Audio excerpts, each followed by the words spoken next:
Hello friend, good evening. परीक्षा मंथन में आपका स्वागत है। मैं एम के रेजा।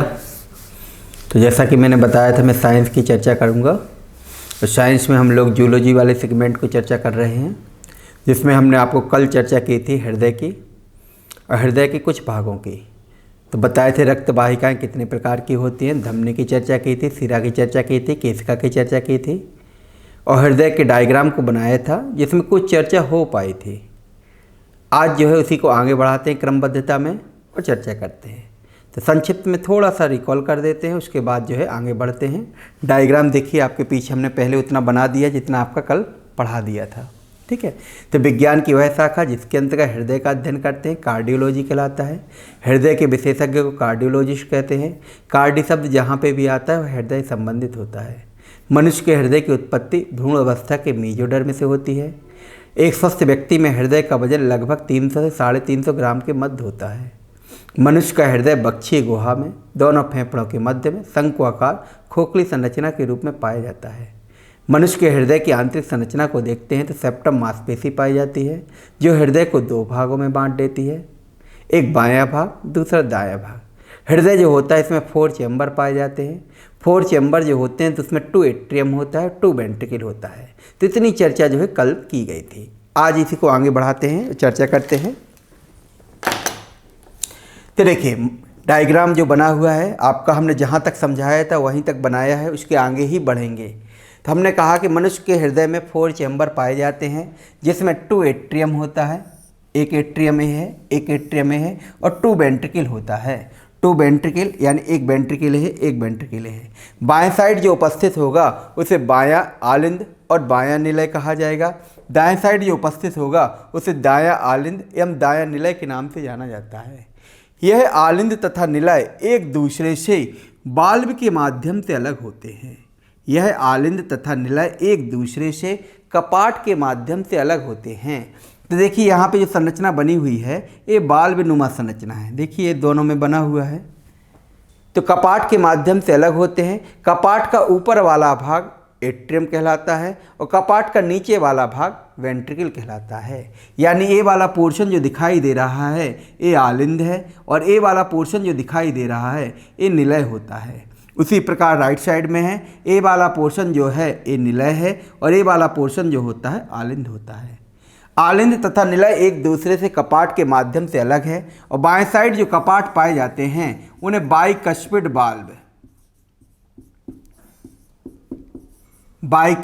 बाल्ब के नाम से जाना जाता है, यानी द्विपर्दीय कपाट कहा जाता है। और दाएं साइड वाले भाग में जो बाल्ब पाए जाते हैं उन्हें ट्राइकस्पिड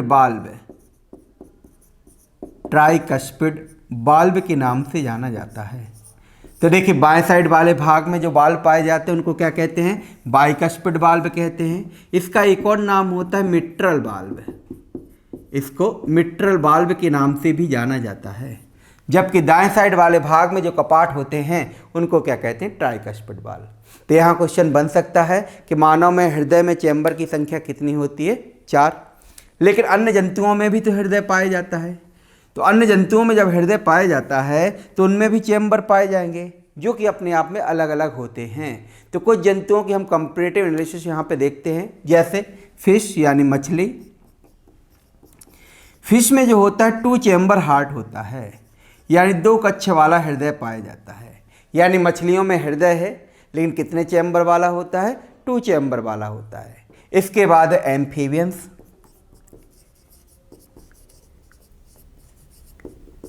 एम्फीबियंस यानी उभयचर, यानी ऐसे जंतु जो जल एवं थल दोनों में पाए जाते हैं उन्हें उभयचर जंतु कहा जाता है, जैसे कि मेढक। तो मेढक जो होता है इसमें 3 चैम्बर हार्ट पाया जाता है, 3 कक्ष वाला हृदय पाया जाता है। तो क्वेश्चन मेढक पे पूछा जाता है कि मेढक में हृदय में चैम्बर की संख्या कितनी है? 3। इसके बाद है रेप्टाइल्स यानी सरीसृप। तो रेप्टाइल्स जो होता है इसमें भी 3 चैम्बर हार्ट पाया जाता है, यानी 3 कक्ष वाला हृदय पाया जाता है। लेकिन रेप्टाइल्स का ही एक जंतु है जिसका नाम होता है घड़ियाल या मगरमच्छ या क्रोकोडाइल, और इसमें 4 चैम्बर हार्ट पाया जाता है। 4 कक्ष वाला हृदय पाया जाता है। तो ध्यान रखिए टर्निंग पॉइंट है। मेढक में 3 चैम्बर वाला हार्ट है। सरीसृप में जितने भी जंतु पाए जाएंगे उसमें भी 3 चैम्बर हार्ट पाया जाएगा, जैसे सर्प हुआ, छिपकली हुआ। लेकिन सरीसृप का ही जंतु है जिसका नाम होता है घड़ियाल यानी मगरमच्छ या क्रोकोडाइल, इसमें 4 चैम्बर हार्ट पाया जाता है। इसके अलावा देखें और जंतुओं में पक्षी है,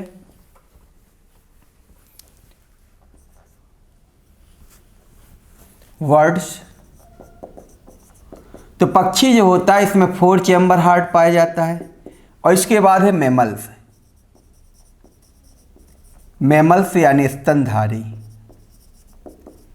यानी ऐसे जंतु जिनमें स्तन ग्रंथियां पाई जाती हैं उन्हें मैमल्स कहा जाता है। ऐसे जंतु जिनमें मेमरी ग्लैंड पाई जाती हैं उन्हें मैमल्स कहा जाता है। और मैमल्स में कितने चैम्बर वाला हृदय होता है? 4 चैम्बर। तो इस प्रकार से देखा जाए तो विभिन्न जंतुओं में हृदय तो है लेकिन सब में चैम्बर अपने आप में अलग अलग होता है। तो मछलियों में 2 चैम्बर, सरीसृप में 3 चैम्बर, मेढक में 3 चैम्बर, मगरमच्छ घड़ियाल में 4 चैम्बर, पक्षियों में 4 चैम्बर और स्तनधारी के अंतर्गत आता है मनुष्य, उसमें भी क्या होगा? 4 चैम्बर हृदय उपस्थित होता है। इसके अलावा कभी कभी क्वेश्चन पूछ लेता है कि केचुआ में हृदय में चैम्बर की संख्या कितनी होती है? तो केचुआ यानी आर्थोबाम में जो होता है 8 चैम्बर हृदय पाया जाता है, यानी 8 कक्ष वाला हृदय पाया जाता है। कभी कभी क्वेश्चन पूछ लेता है कॉकरोच में हृदय में चैम्बर की संख्या कितनी होती है? तो यहाँ पे 13 भाग वाला हृदय पाया जाता है। तो देखिए इसके ऊपर क्वेश्चन पूछा जाता है कि ऐसा कौन सा जंतु है जिसके हृदय में सबसे अधिक भाग पाए जाते हैं? तो उसका आंसर क्या होगा? कॉकरोच। तो आप लोग इसका स्क्रीनशॉट लेना चाहें तो ले लीजिए या फिर लिखना चाहें तो लिख लीजिए। तो मछलियों में 2 चैम्बर है, उभयचर में 3 चैम्बर है, रेप्टाइल्स में 3 चैम्बर है, घड़ियाल में 4 चैम्बर है, बर्ड्स में 4 चैम्बर है, मैमल्स में 4 चैम्बर है, केचुआ में 8 चैम्बर है, कॉकरोच में 13 भाग।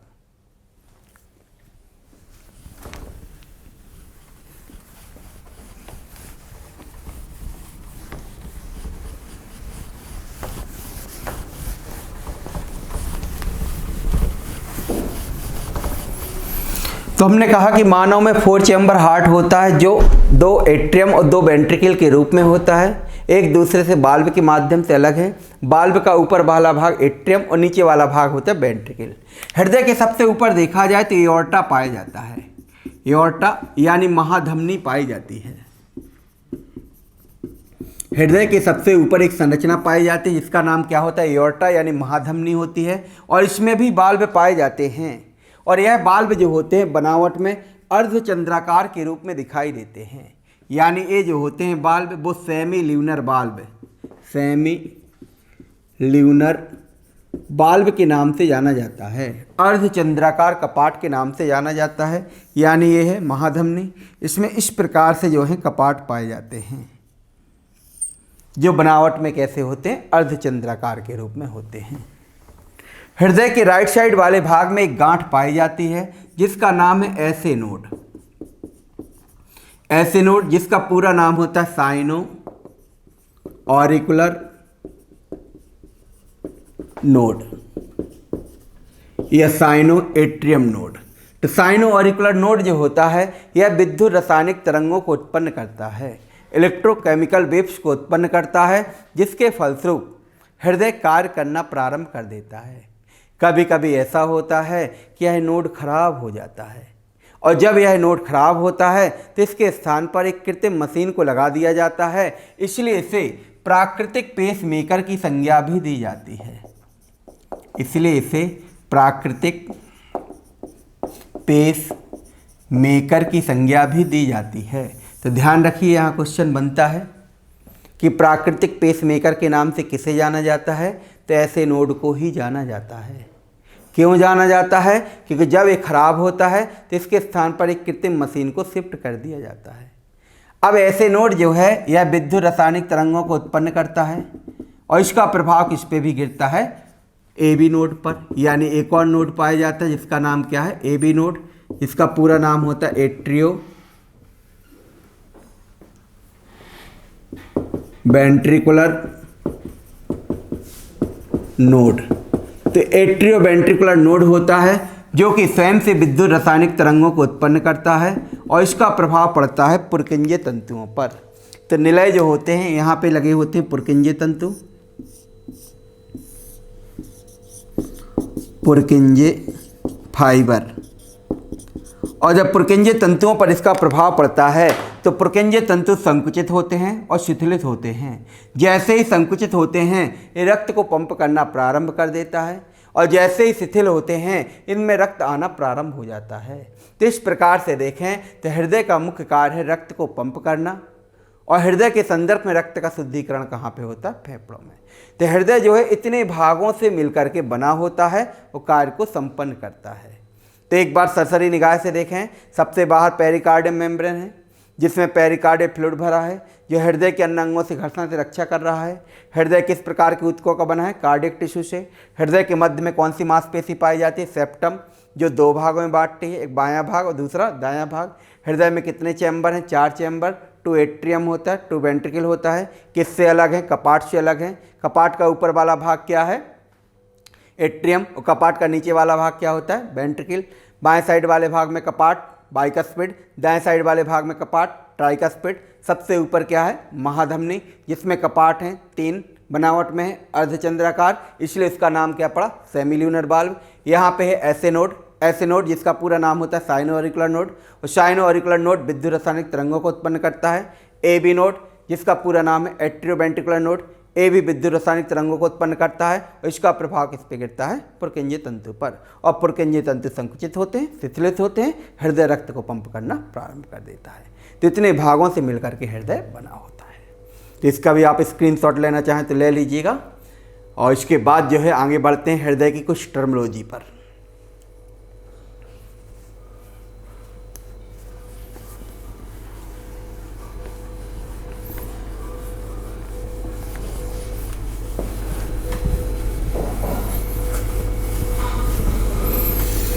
चलिए अब यहाँ पे 3 टर्मिनोलॉजी उठाते हैं। एक का नाम है संकुचावस्था,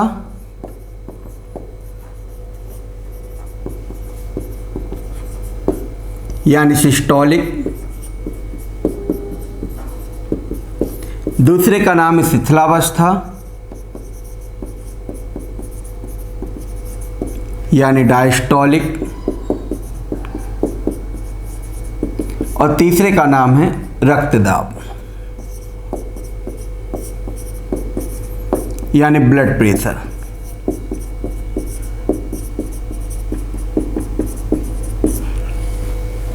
तो 3 टर्मिनोलॉजी हैं। एक का नाम है संकुचावस्था यानी सिस्टोलिक, दूसरे का नाम है शिथिलावस्था यानी डायस्टोलिक, और तीसरे का नाम है ब्लड प्रेशर यानी रक्तदाब। सबसे पहले देखते हैं संकुचावस्था। तो नाम से स्पष्ट है, ऐसी अवस्था जो क्या होगी? संकुचित होगी। लेकिन कौन संकुचित होगा? पुरकिंजे तंतु। कौन संकुचित होंगे? पुरकिंजे तंतु। तो हृदय की संकुचावस्था से आशय है निलय की संकुचावस्था से। और जब निलय संकुचित होते हैं तो पारे के स्तंभ पर 120 mm Hg का दाब डालते हैं। हृदय की संकुचावस्था से आशय है निलय की संकुचावस्था से। और जब निलय संकुचित होते हैं तो पारे के स्तंभ पर 120 mm Hg का दाब डालते हैं। दूसरा क्या है?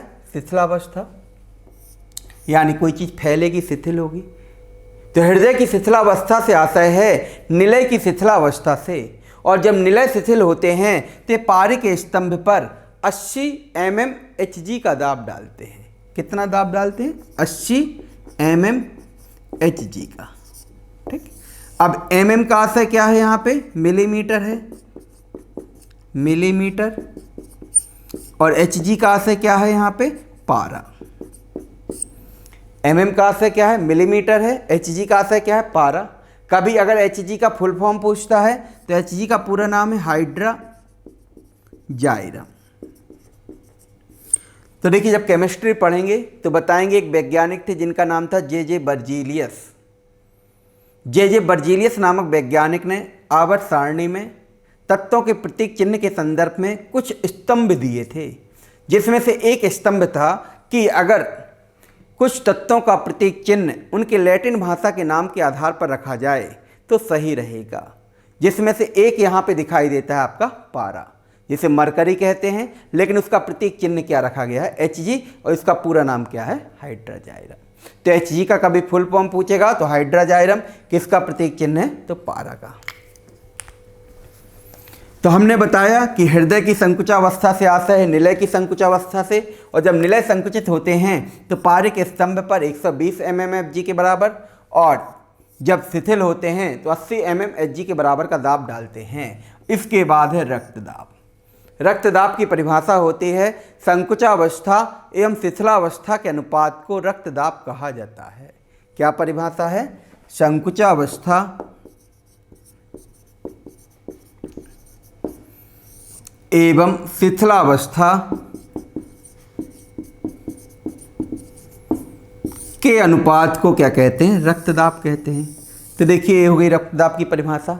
संकुचावस्था कितनी है, 120 है, शिथिलावस्था कितनी है, 80 है, और इन्हीं दोनों का क्या मांग रहा है, अनुपात, और इकाई क्या है, mmHg। तो एक स्वस्थ व्यक्ति का रक्तदाब कितना होता है, 120/80 mmHg होता है। तो रक्तदाब की परिभाषा क्या थी, संकुचावस्था एवं शिथिलावस्था के अनुपात को रक्तदाब कहते हैं। एक स्वस्थ व्यक्ति का रक्तदाब 120/80 mmHg होता है,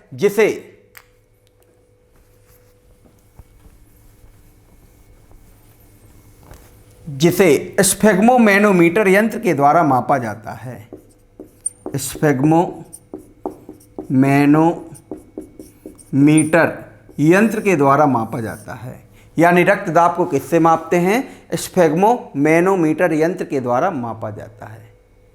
तो ये हुआ रक्तदाब। क्वेश्चन क्या बनेगा आपका कि रक्तदाब कितना होता है, तो 120/80 mmHg होता है। रक्तदाब को किससे मापा जाता है, तो स्फेग्मोमैनोमीटर यंत्र के द्वारा मापा जाता है।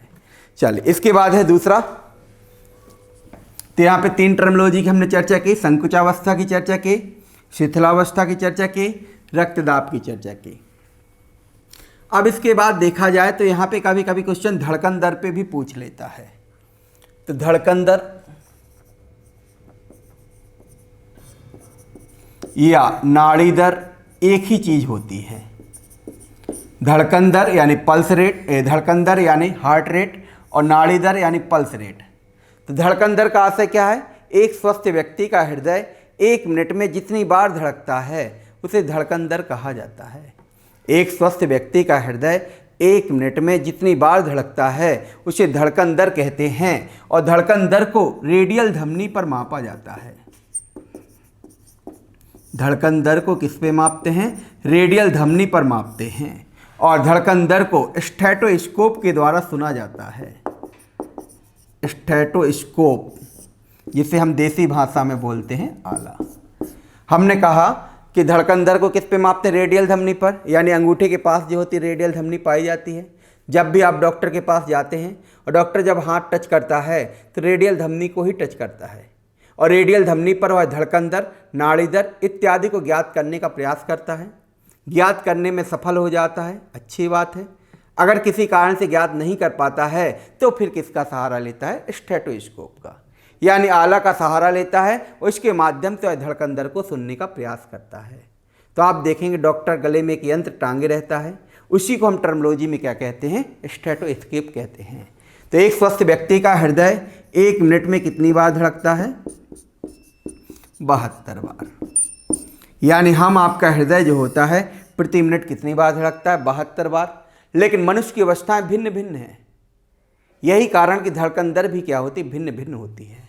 जैसे जब बच्चा प्रेगनेंसी स्टेज में रहता है तो उस अवस्था में बच्चे को भ्रूण कहा जाता है, एम्ब्रियो कहा जाता है, और एम्ब्रियो का हृदय जो होता है प्रति मिनट 120 से लेकर के 150 बार धड़कता है। इससे ज़्यादा भी कभी कभी हो जाता है, ऐसा नहीं कि नहीं होता। 160 तक का रिकॉर्ड किया गया है। ये लगभग में डाटा दिया गया कि लगभग 120 से लेकर के 150 बार। बच्चा जन्म लिया, जब जन्म लेता है तो उसे क्या कहते हैं, नवजात शिशु कहते हैं, यानी न्यू बेबी कहते हैं। तो नवजात शिशु का हृदय जो होता है प्रति मिनट 100 से लेकर के 120 बार धड़कता है। वयस्क अवस्था में हृदय कितना धड़कता है? 72 बार धड़कता है। जैसे जैसे अवस्था ढलती है, कौन सी अवस्था आती है? प्रौढ़ अवस्था। प्रौढ़ अवस्था यानी वृद्ध अवस्था। और प्रौढ़ अवस्था में हृदय जो होता है 60 से 70 बार प्रति मिनट धड़कता है। तो मनुष्य की अवस्थाएं भिन्न भिन्न हैं, इसलिए धड़कन दर भी क्या होती है? भिन्न भिन्न होती है। तो इसको भी आप स्क्रीनशॉट लेना चाहें तो ले लीजिएगा। अब आप देखेंगे कभी कभी ऐसा होता है कि जब हम भारी भरकम कार्य करते हैं, दौड़ते हैं, डर जाते हैं, तो ऐसी कंडीशन में धड़कन दर बढ़ जाती है।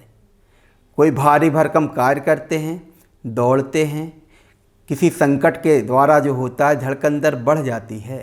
और जब धड़कन दर बढ़ती है तो उसको कंट्रोल करने का कार्य करता है मेडुला ओब्लांगाटा।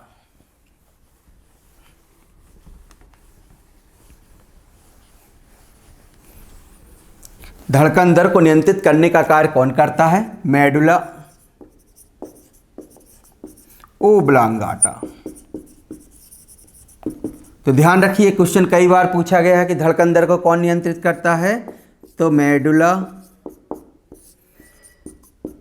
ओब्लांगाटा करता है। और एक इसका भाग होता है पश्च मस्तिष्क का। यानी मस्तिष्क के 3 भाग होते हैं, अग्र मस्तिष्क, मध्य मस्तिष्क और पश्चिम मस्तिष्क। तो एक इसका भाग होता है पश्चिम मस्तिष्क का। ठीक है, लिख लिया इसको। चलिए अब इसके बाद बढ़ते हैं एक यंत्र जिसकी चर्चा बीच में आई भी है, उसको भी देख लेते हैं। ईसीजी। तो ईसीजी का पूरा फॉर्म पूछ लेता है कभी कभी। तो ईसीजी का पूरा नाम क्या है? इलेक्ट्रो कार्डियो ग्राम ऑब्लिक ग्राफ।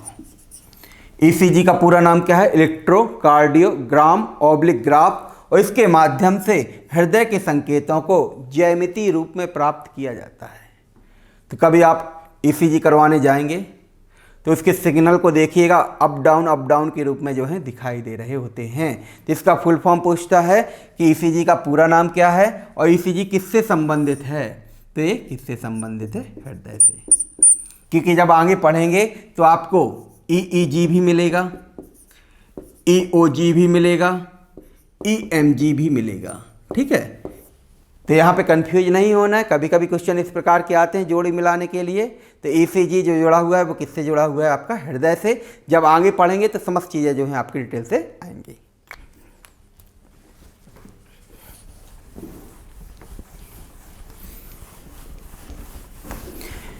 चलिए अब आते हैं हृदय के रोग पर कि हृदय के रोग कौन से होते हैं।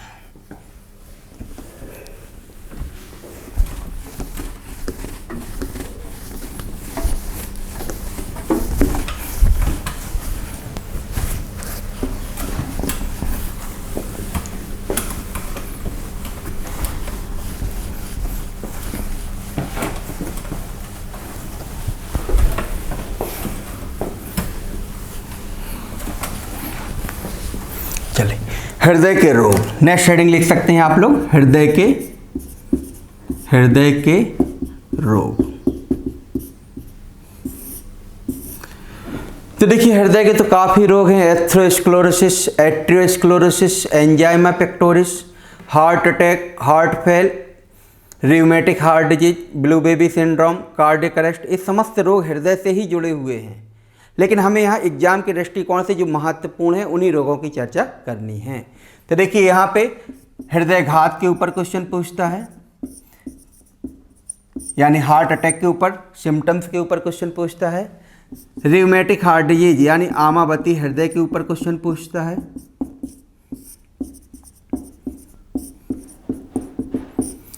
और नीला बच्चा रोग के ऊपर क्वेश्चन पूछता है।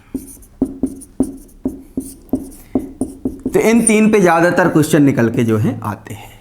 तो आप देखेंगे हृदय के अधिकांश रोग जो होते हैं वो लिपिड कोलेस्ट्रॉल के जमाव के कारण ही होते हैं। यानी जब हम भोजन ग्रहण करते हैं तो भोजन में लिपिड कोलेस्ट्रॉल को ग्रहण करते हैं। तो किस प्रकार के लिपिड कोलेस्ट्रॉल को लेना चाहिए और किसको इग्नोर करना चाहिए, ये हमारे फूड मटेरियल पर निर्भर करता है। तो देखिए वसा जो होता है एक कार्बन हाइड्रोजन ऑक्सीजन का अणु होता है। यानी वसा की अगर चर्चा की जाए, फैट की अगर चर्चा की जाए, तो वसा किसका अणु है? कार्बन हाइड्रोजन ऑक्सीजन का अणु है। 1 ग्राम वसा के जलने पर लगभग 9.2 किलो कैलोरी ऊर्जा प्राप्त होती है और वसा के अणुओं के मध्य एस्टर बॉन्ड पाया जाता है। और वसा जब टूटता है तो वसीय अम्ल यानी फैटी एसिड का निर्माण करता है। वसा किसका अणु है? कार्बन हाइड्रोजन ऑक्सीजन का अणु है। 1 ग्राम वसा के टूटने पर लगभग 9.2 किलो कैलोरी ऊर्जा प्राप्त होती है। वसा के अणुओं के मध्य एस्टर बॉन्ड पाया जाता है और वसा जब टूटता है तो वसीय अम्ल यानी फैटी एसिड का निर्माण होता है। वसा 3 प्रकार का है, एक सरल वसा, दूसरा जटिल वसा और तीसरा व्युत्पन्न वसा। सरल वसा यानी सिंपल फैट, जटिल वसा यानी कंपाउंड फैट और व्युत्पन्न वसा यानी डेराइव्ड फैट। कितने प्रकार के हैं? 3 प्रकार के। एक है सरल, दूसरा है जटिल और तीसरा है व्युत्पन्न। सरल को क्या कहते हैं? सिंपल। जटिल को कहते हैं कॉम्प्लेक्स या कंपाउंड और व्युत्पन्न को कहते हैं डेराइव्ड। ठीक है, तो यहाँ पे सरल वसा जो होता है पुनः 2 प्रकार का होता है, एक है संतृप्त वसा और दूसरा है असंतृप्त वसा। तो इसी को जो है यहाँ पे हमें चर्चा करना है। तो देखिए सरल वसा, सिंपल फैट। सरल वसा 2 प्रकार का है, एक है संतृप्त वसा यानी सैचुरेटेड फैट और दूसरा है असंतृप्त वसा यानी अनसैचुरेटेड फैट। एक है सैचुरेटेड फैट और दूसरा है अनसैचुरेटेड फैट।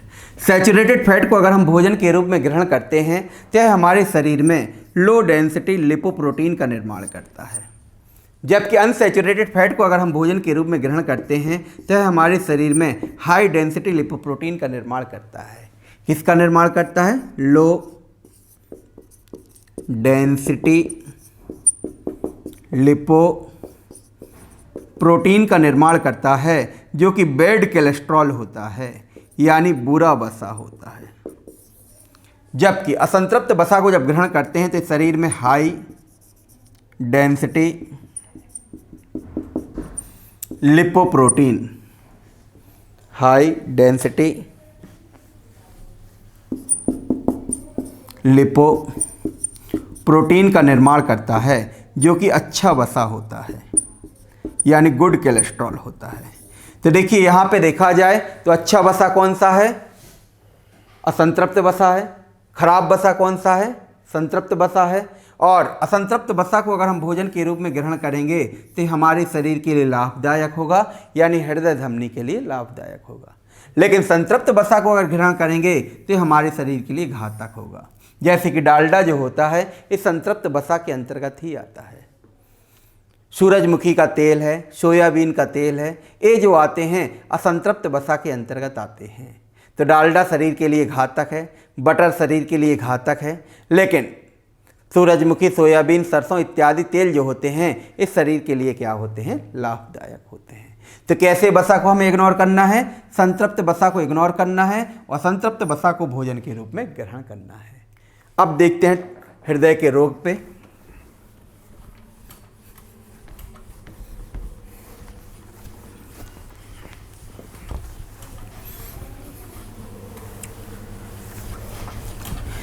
तो देखिए हृदय को रक्त का संभरण करने वाली धमनी का नाम होता है कोरोनरी धमनी। कोरोनरी धमनी। हृदय को रक्त का संभरण करने वाली धमनी का नाम क्या है? कोरोनरी धमनी। अब यह है कोरोनरी धमनी। ठीक, अब कोरोनरी धमनी में किसी कारण से हमने संतृप्त वसा को खाया और जब संतृप्त वसा को खाएंगे तो इस प्रकार से धमनी में चिपक जाएगा। अब जब ये चिपक जाएगा तो धमनी क्या होगी? संकीर्ण हो जाएगी।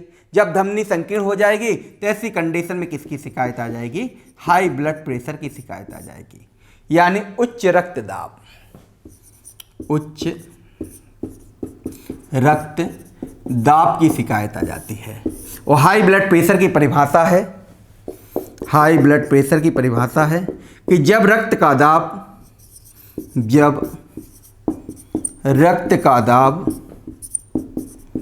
120 mmHg से ऊपर हो जाता है, ऊपर हो जाता है तो उसे उच्च रक्तदाब कहा जाता है।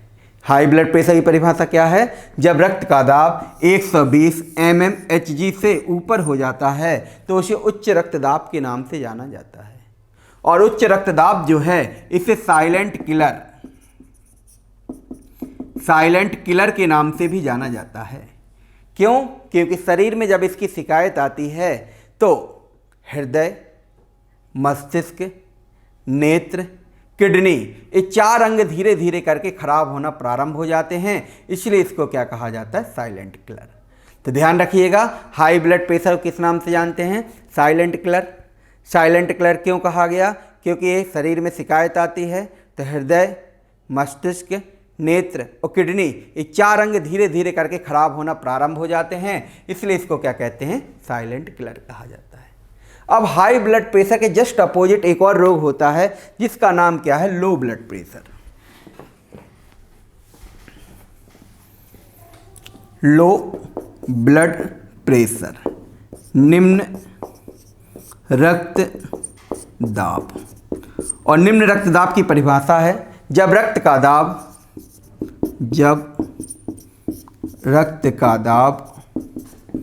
80 mmHg से नीचे हो जाता है। जब रक्त का दाब 80 mmHg से नीचे हो जाता है तो उसे लो ब्लड प्रेशर के नाम से जाना जाता है। तो देखिए, हाई ब्लड प्रेशर तो समझ में आ रहा है कि कैसे शिकायत आ रही है, लिपिड कोलेस्ट्रॉल के जमाव के कारण। लेकिन लो ब्लड प्रेशर की शिकायत कैसे आ सकती है? तो लो ब्लड प्रेशर की शिकायत के लिए पहला कारण जो है वो है रक्त का गाढ़ा हो जाना। रक्त का गाढ़ा हो जाना। तो देखिए, कभी कभी ऐसा होता है कि हमारा रक्त अत्यधिक गाढ़ा हो जाता है, और जब गाढ़ा होगा तो विस्कोसिटी यानी श्यानता का मान बढ़ जाएगा। और विस्कोसिटी आप जानते ही होंगे कि जिसमें श्यानता का मान अधिक होता है उसमें बहने का गुण कम पाया जाता है, जैसे कि शहद। तो शहद की विस्कोसिटी का मान क्या होता है? सबसे अधिक होता है, इसलिए उसमें बहने का गुण कम होता है। यानी रक्त अगर गाढ़ा हो जाएगा और फ्लो करने का गुण नहीं होगा तो किसकी शिकायत आ जाएगी? लो ब्लड प्रेशर की। दूसरा, एलिमेंट के रूप में सोडियम की कमी हो जाना। यानी जब सोडियम कम हो जाता है तो भी किसकी शिकायत आती है? लो ब्लड प्रेशर की शिकायत आती है। इसी प्रकार से देखा जाए, वाहिकाओं का फैल जाना। वाहिकाओं का फैल जाना, यानी जब वाहिकाएं फैल जाती हैं तो भी किसकी शिकायत आ जाती है? लो ब्लड प्रेशर की शिकायत आती है। और रक्त की कमी हो जाना, रक्त की कमी हो जाना तो भी किसकी शिकायत आती है? लो ब्लड प्रेशर की। यानी लो ब्लड प्रेशर की शिकायत के लिए रक्त का गाढ़ा होना भी उत्तरदायी है, सोडियम की कमी भी उत्तरदायी है, वाहिकाओं का फैल जाना भी उत्तरदायी है, रक्त की कमी हो जाना ये भी उत्तरदायी है। जब रक्त की कमी होती है तो हम लोग बोलते हैं कि एनीमिया रोग हो गया। लेकिन जब ज़्यादा ही रक्त कम हो जाएगा तो रक्तदाब अपने आप कम हो जाएगा, यानी किसकी शिकायत आ जाएगी? लो ब्लड प्रेशर की शिकायत आना प्रारंभ हो जाएगी। क्लियर है? इसका स्क्रीनशॉट लेना चाहें तो ले लीजिए, ठीक है। तो high blood pressure, low blood pressure के ऊपर क्वेश्चन पूछ लेता है, और नहीं भी पूछता है तो ये जानकारी होनी चाहिए आप लोगों को। कारण क्या है? तो नॉर्मल जानकारी है, क्योंकि आज की डेट में समाज में देखेंगे हाई ब्लड प्रेशर के रोगी भी मिलते हैं और लो ब्लड प्रेशर के रोगी भी मिलते हैं। अब इसके बाद देखा जाए कि यह है कोरोनरी धमनी। लिपिड कोलेस्ट्रॉल का ही जमाव हुआ, अगर कंट्रोल कर लिया गया तब तो अच्छी बात, नहीं करेंगे तो ऐसी कंडीशन में जमाव क्या होगा? बढ़ता जाएगा। और जब ये जमाव बढ़ता जाएगा तो एक समय ऐसा आएगा कि वाहिका में पूर्णतः ब्लॉकेज आ जाएगा, और जब ब्लॉकेज आ जाएगा तो रक्त का प्रवाह क्या होगा? रुक जाएगा। और जैसे ही रक्त का प्रवाह रुकेगा, इस घटना को क्या कहते हैं? हार्ट अटैक कहते हैं, हृदयघात कहा जाता है। और जब हृदयघात आता है तो बायां कंधा, बायां हाथ, सीने में दर्द होने के साथ साथ घबराहट होती है और माथे पर पसीना आता है। यानी हृदयघात के सिम्टम्स के रूप में देखा जाए तो क्या होगा, बायां कंधा, बायां कंधा, बायां हाथ, सीने में दर्द होने के साथ साथ घबराहट और माथे पर पसीना आता है, माथे पर पसीना आता है। तो ये हृदयघात के सटीक लक्षण हैं, जिसमें बायां कंधा, बायां हाथ, सीने में दर्द होने के साथ साथ घबराहट होगी और माथे पर पसीना आता है। तो इनके ऊपर क्वेश्चन पूछा जाता है। कभी कभी क्वेश्चन पूछ लिया जाता है कि निम्न में से कौन सा हृदयघात का सटीक लक्षण नहीं है, तो ऑप्शन में रहता है टांगों में दर्द होना। तो टांगों में दर्द होना हृदयघात से कोई लेना देना नहीं है। तो हृदयघात बायां कंधा, बायां हाथ, सीने में दर्द होने के साथ साथ घबराहट होगी और माथे पर अत्यधिक पसीना आता है। जब हृदयघात आता है तो इससे संबंधित एक औषधि है जिसका नाम है बीटा ब्लॉकर। यानी बीटा ब्लॉकर नामक औषधि को जब हम ग्रहण करते हैं तो यह जो होता है लिपिड कोलेस्ट्रॉल को काटने की क्षमता रखता है, और अगर समय अनुसार औषधि मिल जाती है तो 99% चांस होते हैं कि व्यक्ति की जान बच जाएगी। और जब व्यक्ति की जान बच जाएगी तो ये पीरियड क्या कहलाता है, गोल्डन आवर पीरियड। तो देखिए यहाँ दोनों क्वेश्चन पूछे जा सकते हैं कि बीटा ब्लॉकर औषधि किससे संबंधित है, हृदयघात से संबंधित है। गोल्डन आवर पीरियड किससे संबंधित होता है, तो ये भी हृदयघात से ही संबंधित होता है। तो हृदयघात के ऊपर क्वेश्चन खूब पूछे भी जाते हैं। तो हृदयघात के सिम्टम्स भी आपको पता होना चाहिए और उससे जुड़ी हुई टर्मिनोलॉजी भी संपन्न होनी चाहिए कि क्या है। तो बीटा ब्लॉकर किससे जुड़ा हुआ है, हृदयघात से, और गोल्डन आवर पीरियड किससे जुड़ा हुआ है, हृदयघात से। चलिए अब इसके बाद देखते हैं नेक्स्ट रोग, जिसका नाम है आमावती हृदय रोग। तो आमावती हृदय रोग को इंग्लिश में कहते हैं रियूमेटिक हार्ट डिजीज, रियूमेटिक हार्ट डिजीज। ठीक है, तो आमावती हृदय रोग जो होता है किसके द्वारा होता है, जीवाणु के द्वारा। जीवाणु यानी बैक्टीरिया, बैक्टीरिया के द्वारा होता है। और इस बैक्टीरिया का नाम है स्ट्रेप्टोकोकस, स्ट्रेप्टोकोकस बेरिडियंस। इस जीवाणु का नाम क्या है, स्ट्रेप्टोकोकस बेरिडियंस है। और जब यह जीवाणु अटैक करता है तो यह महाधमनी में पाए जाने वाले कपाट को सिकोड़ देता है, और जब कपाट को सिकोड़ देता है तो इस घटना को कहा जाता है हृदय में छेद हो जाना। तो आप अपने डायग्राम में देखिएगा, हमने बताया था कि महाधमनी जो होती है उसमें 3 कपाट पाए जाते हैं जो बनावट में अर्धचंद्राकार होते हैं, और जब ये कपाट सिकुड़ जाते हैं तो इसी घटना को क्या कहते हैं, हृदय में छेद होना कहा जाता है। तो किससे होता है, जीवाणु के द्वारा होता है। जीवाणु का नाम क्या है, स्ट्रेप्टोकोकस बेरिडियंस। ठीक है, स्क्रीनशॉट ले लीजिएगा इसका भी।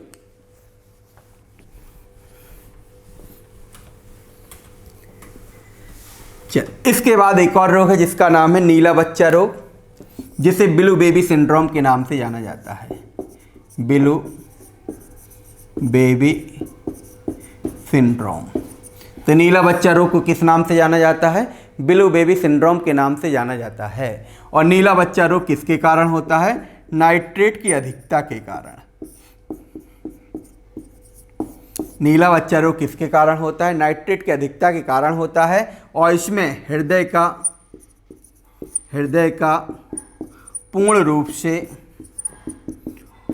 से निर्माण नहीं हो पाता, निर्माण नहीं हो पाता। तो यहाँ पे देखा जाए तो नीला बच्चा रोग जो होता है वो किसके कारण होता है, नाइट्रेट की अधिकता से होता है। और इस रोग में हृदय का पूर्ण रूप से निर्माण नहीं हो पाता है।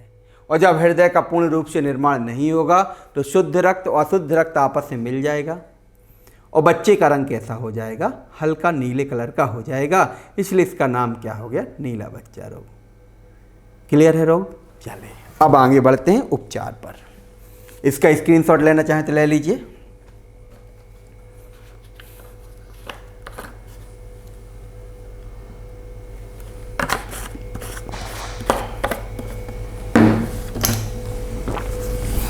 अब इसके बाद आते हैं ट्रीटमेंट पर।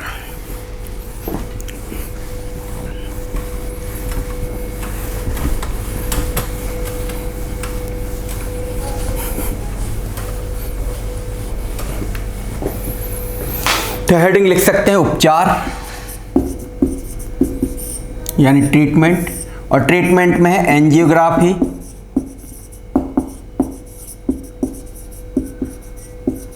एंजियोप्लास्टी,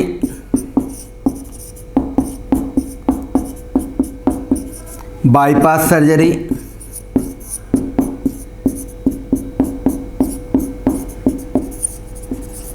और हार्ट ट्रांसप्लांटेशन।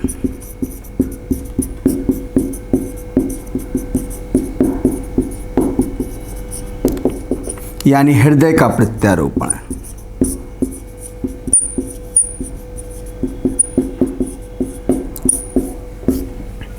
तो देखिए उपचार में अगर देखा जाए तो एंजियोग्राफी है, एंजियोप्लास्टी है, बाईपास सर्जरी है और हार्ट ट्रांसप्लांटेशन। तो एंजियोग्राफी, तो देखिए एंजी शब्द लगा है, किससे संबंधित होगा? वाहिका से संबंधित।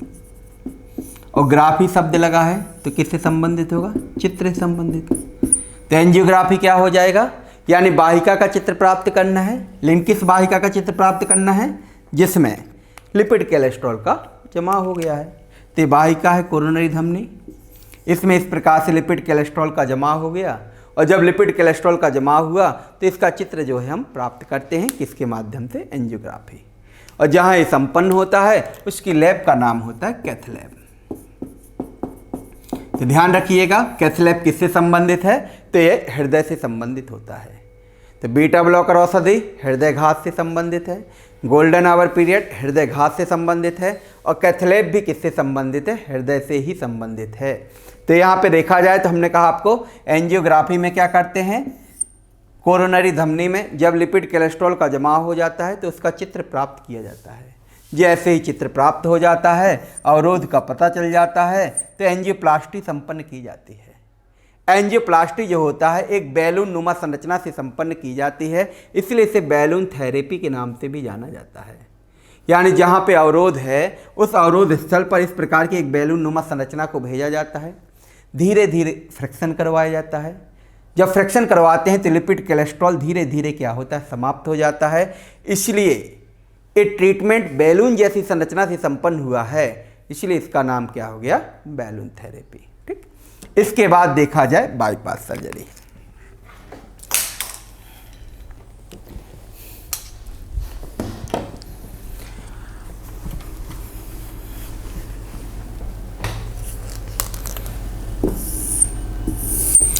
तो देखिए जब लिपिड कोलेस्ट्रॉल का जमाव इस प्रकार से हो जाए,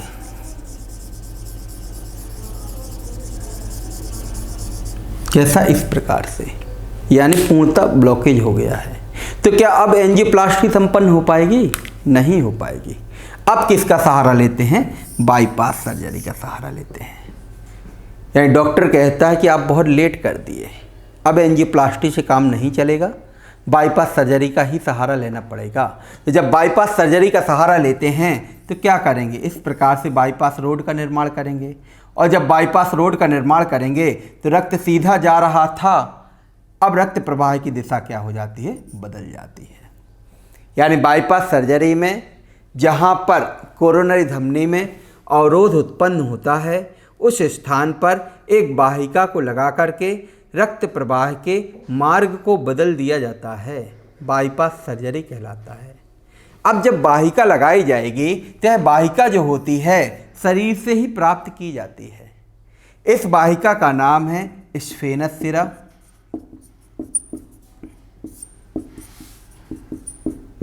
इस वाहिका का नाम है रेडियल धमनी,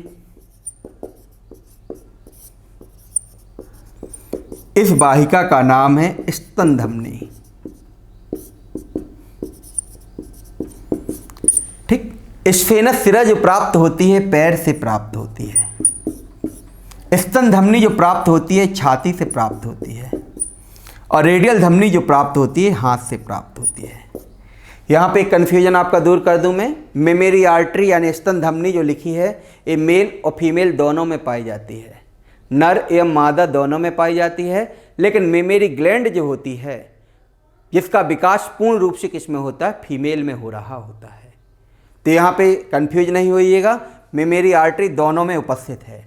तो यहाँ पे देखा जाए तो पैर से प्राप्त होने वाली स्फेनस सिरा या हाथ से प्राप्त होने वाली रेडियल धमनी या छाती से प्राप्त होने वाली स्तन धमनी में से किसी एक का प्रयोग किया जाता है। तो क्वेश्चन बन सकता है कि बाईपास सर्जरी में किसका प्रयोग करते हैं, तो स्फेनस सिरा का प्रयोग कर सकते हैं, या स्तन धमनी का प्रयोग कर सकते हैं, या रेडियल धमनी का प्रयोग कर सकते हैं। स्फेनस सिरा कहाँ मिलती है, पैर में मिलती है। स्तन धमनी कहाँ मिलती है, छाती में मिलती है। और रेडियल धमनी कहाँ मिलती है, हाथ में मिलती है। लेकिन प्राथमिकता किसको दी जाती है, स्फेनस सिरा को। क्यों, क्योंकि सिरा है तो स्वाभाविक बात है शरीर में ऊपर की ओर स्थित होगी। ये धमनियां हैं, ये शरीर में क्या होंगी, गहराई में स्थित होंगी, इसलिए प्राथमिकता दी जाती है स्फेनस सिरा को। तो ये था बाईपास सर्जरी। अब इसके बाद है अंतिम ट्रीटमेंट, हृदय का प्रत्यारोपण या हार्ट ट्रांसप्लांटेशन। हृदय का प्रत्यारोपण। तो हृदय का प्रत्यारोपण जो होता है कब किया जाता है, जब पुराना हृदय ही काम करना बंद कर देता है। यानी मान लें कि बार बार बाईपास सर्जरी संपन्न की गई, बार बार एंजियोप्लास्टी संपन्न की गई, अब ना तो बाईपास सर्जरी के लिए कोई गुंजाइश रह गई है, ना ही एंजियोप्लास्टी के लिए कोई गुंजाइश रह गई है, तो डॉक्टर कहता है कि अब तो हृदय को बदलना ही पड़ेगा। यानी जो हृदय खराब हो गया है उसको निकाल के अलग किया जाएगा, उसके स्थान पे नए हृदय को शिफ्ट किया जाएगा। और नए हृदय को शिफ्ट करना ही क्या कहलाता है, हार्ट ट्रांसप्लांटेशन कहलाता है। तो हृदय प्रत्यारोपण की परिभाषा होती है कि जब नए हृदय को शरीर में शिफ्ट किया जाता है तो उसे हृदय प्रत्यारोपण कहा जाता है। और विश्व का पहला हृदय का प्रत्यारोपण सन 1967 में दक्षिण अफ्रीका के वैज्ञानिक डॉक्टर क्रिश्चियन बर्नार्ड के द्वारा किया गया था, जबकि भारत का पहला हृदय का प्रत्यारोपण सन 1994 में डॉक्टर वेणुगोपाल के द्वारा नई दिल्ली स्थित अखिल भारतीय आयुर्विज्ञान संस्थान यानी एम्स हॉस्पिटल में किया गया था। तो देखिए, विश्व का पहला हृदय का प्रत्यारोपण कब हुआ था, सन 1967 में दक्षिण अफ्रीका के वैज्ञानिक डॉक्टर क्रिश्चियन बर्नार्ड।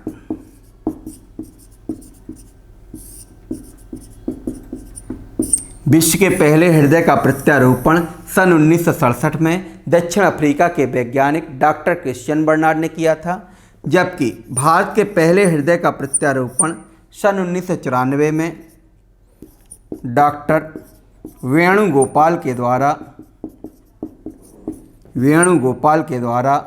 नई दिल्ली स्थित एम्स हॉस्पिटल में किया गया था। तो इस प्रकार से देखा जाए तो यह है नेशनल लेवल पर और यह है इंटरनेशनल लेवल पर। और ऐसा नहीं है कि आप सोचे कि पहली बार उन्होंने प्रत्यारोपण किया तो सफलता तुरंत ही मिल गई। कई बार वैज्ञानिकों ने जब प्रयास किया तब जाकर के सफलता जो है प्राप्त हुई है। तो विश्व का पहला 1967 में और भारत का पहला 1994 में। डॉक्टर क्रिश्चियन बर्नार्ड अंतर्राष्ट्रीय स्तर पे और राष्ट्रीय स्तर पे कौन है, वेणुगोपाल। तो ये था हृदय और हृदय से जुड़े हुए कुछ महत्वपूर्ण तथ्य। तो देखिए, हमने चर्चा की अब तक कि हृदय में कहाँ स्थित है, हृदय शरीर में कहाँ स्थित है, कैसा बना हुआ है, कौन से कार्य को संपन्न कर रहा है, हृदय संबंधी कौन कौन से रोग होते हैं, उनका क्या क्या उपचार हो रहा होता है। क्लियर है। अब इसके बाद जो है हृदय संबंधी कुछ क्वेश्चन हैं जिनकी सॉल्विंग जो है हम आगे करवाएंगे, लेकिन यहीं पे एक टॉपिक और जोड़ लेते हैं जिसका नाम है सर्कुलेटरी सिस्टम। इसका स्क्रीनशॉट लेना चाहें तो ले लीजिए। चलिए,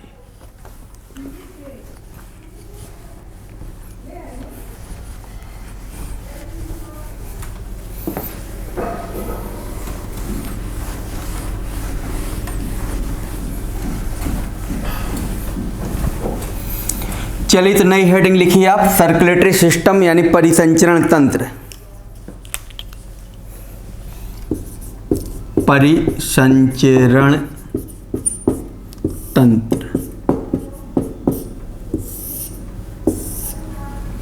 सर्कुलेटरी सिस्टम।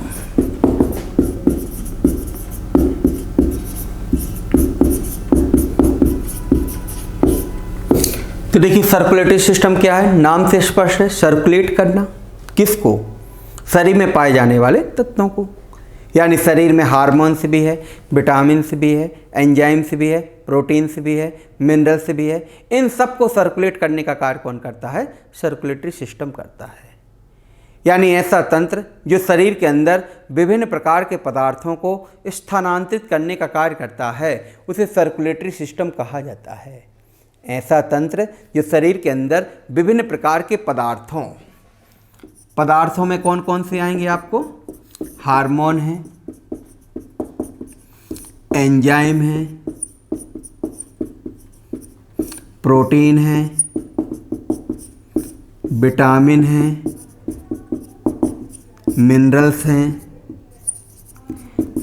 इन सबको एक स्थान से दूसरे स्थान पर ले जाने वाला तंत्र ही क्या कहलाता है? सर्कुलेटरी सिस्टम कहलाता है। और सर्कुलेटरी सिस्टम की खोज विलियम हार्वे नामक वैज्ञानिक ने 1628 में की थी। सर्कुलेटरी सिस्टम की खोज विलियम हार्वे नामक वैज्ञानिक ने कब की थी? 1628 में। बहने वाले तरल के आधार पर सर्कुलेटरी सिस्टम 3 प्रकार का होता है।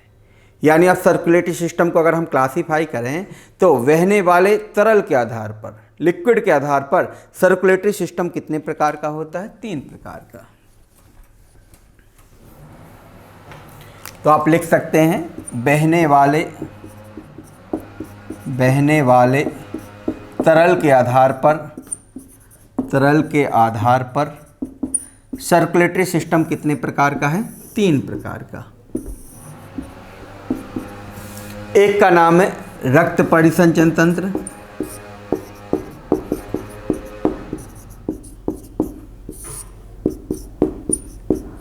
दूसरे का नाम है लसिका परिसंचन तंत्र,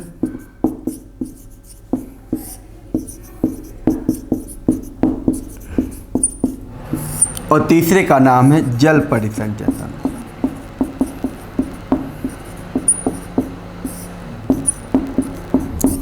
तो देखिए, बहने वाले तरल के आधार पर सर्कुलेटरी सिस्टम कितने प्रकार का है? 3 प्रकार का है। एक है ब्लड सर्कुलेटरी सिस्टम, दूसरा है लिम्फ सर्कुलेटरी सिस्टम, और तीसरा है वाटर सर्कुलेटरी सिस्टम। नाम से स्पष्ट है, ऐसा सर्कुलेटरी सिस्टम जिसमें पदार्थों को ब्लड संवाहित करने का कार्य करेगा उसे ब्लड सर्कुलेटरी सिस्टम कहा जाएगा। ऐसा सर्कुलेटरी सिस्टम जिसमें पदार्थों को लिम्फ सर्कुलेट करने का कार्य करेगा उसे लिम्फ सर्कुलेटरी सिस्टम कहा जाएगा। और ऐसा सर्कुलेटरी सिस्टम जिसमें पदार्थों को वाटर सर्कुलेट करने का कार्य करेगा उसे वाटर सर्कुलेटरी सिस्टम कहा जाएगा। यानी ब्लड सर्कुलेटरी सिस्टम में ब्लड पूरे शरीर में पदार्थों को स्थानांतरित करेगा, लिम्फ सर्कुलेटरी सिस्टम में लसिका पूरे पदार्थों को स्थानांतरित करेगी, और वाटर सर्कुलेटरी सिस्टम में जल पूरे पदार्थों को स्थानांतरित करने का कार्य करेगा। हमारे शरीर में यानी मानव शरीर में देखा जाए तो रक्त एवं लसिका दोनों प्रकार का सर्कुलेटरी सिस्टम पाया जाता है। मानव शरीर में ब्लड सर्कुलेटरी सिस्टम भी होता है और लिम्फ सर्कुलेटरी सिस्टम भी पाया जाता है। परंतु निम्न जाति के कीट जो होते हैं, निम्न जाति के कीट, उनमें कैसा पाया जाता है? Water circulatory system. यानी ये कह सकते हैं कि जंतु अब 2 प्रकार के मिलेंगे, एक होगा डेवलप्ड एनिमल और दूसरा होगा अनडेवलप्ड एनिमल। एक होगा विकसित जंतु और दूसरा होगा अविकसित जंतु। विकसित जंतु ऐसे जंतु कहलाते हैं जिनके शरीर में रीढ़ की हड्डी पाई जाती है, उसे विकसित जंतु कहते हैं। जबकि अविकसित जंतु ऐसे जंतु कहलाते हैं जिनके शरीर में रीढ़ की हड्डी नहीं पाई जाती है, उसे अविकसित जंतु कहा जाता है। यानी डेवलप्ड एनिमल्स ऐसे एनिमल्स होते हैं जिनमें वर्टिब्रल कॉलम पाया जाता है, जबकि अनडेवलप्ड एनिमल्स ऐसे एनिमल्स होते हैं जिनमें वर्टिब्रल कॉलम नहीं पाया जाता है। तो fish, amphibians, reptiles, birds, mammals, इनमें जो पाया जाएगा आपका मुख्य रूप से ब्लड और कुछ में लसिका सर्कुलेटरी सिस्टम पाया जाएगा। और जितने भी अनडेवलप्ड एनिमल होते हैं उनमें मुख्य रूप से कैसा होता है? Water circulatory system. तो ये था बहने वाले तरल के आधार पर। कितने प्रकार का था? 3 प्रकार का। तो स्क्रीनशॉट ले लीजिए। चलिए, अब इसके बाद आते हैं फंक्शन के आधार पर।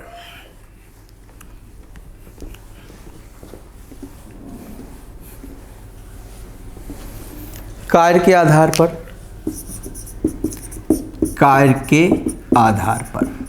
तो कार्य के आधार पर भी सर्कुलेटरी सिस्टम कितने प्रकार का होता है? 2 प्रकार का। एक होता है खुला परिसंचरण तंत्र, खुला परिसंचरण तंत्र, और दूसरा होता है बंद परिसंचरण तंत्र, बंद परिसंचरण तंत्र, यानी open circulatory system, open circulatory system, और close circulatory system, close circulatory system. तो देखिए फंक्शन के आधार पर पुनः 2 प्रकार का मिला। एक होता है ओपन सर्कुलेटरी सिस्टम यानी खुला परिसंचरण तंत्र, और दूसरा होता है क्लोज सर्कुलेटरी सिस्टम यानी बंद परिसंचरण तंत्र। तो नाम से स्पष्ट खुला, ऐसा लग रहा है कि जैसे शरीर के बाहर निकल रहा हो रक्त, लेकिन ऐसा नहीं होता है। खुला परिसंचरण तंत्र ऐसा परिसंचरण तंत्र कहलाता है जिसमें शुद्ध एवं अशुद्ध रक्त आपस में मिला हुआ रहता है। ऐसा सर्कुलेटरी सिस्टम जिसमें शुद्ध एवं अशुद्ध रक्त आपस में मिला हुआ रहता है, उसे क्या कहते हैं? Open circulatory system. और बंद यानी नाम से स्पष्ट बंद पाया ही जाएगा।